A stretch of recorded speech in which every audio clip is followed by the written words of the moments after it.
timer, the clapper. It is Friday, June 20th, and 2 in the afternoon. Been working inside, taking it easy, and now I'm gonna go out now that the sun's kind of going over the house.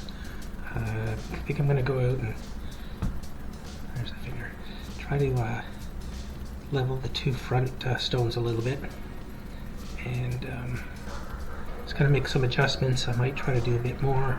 We'll see, maybe over in the far figure over that way. Try to do a couple of stones. It's hard work. I'll see how much I can get done today.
A few moments later.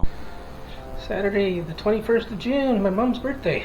I'm gonna do a little bit more work outside. Hopefully the sun isn't gonna burn me up too fast. We'll see about that.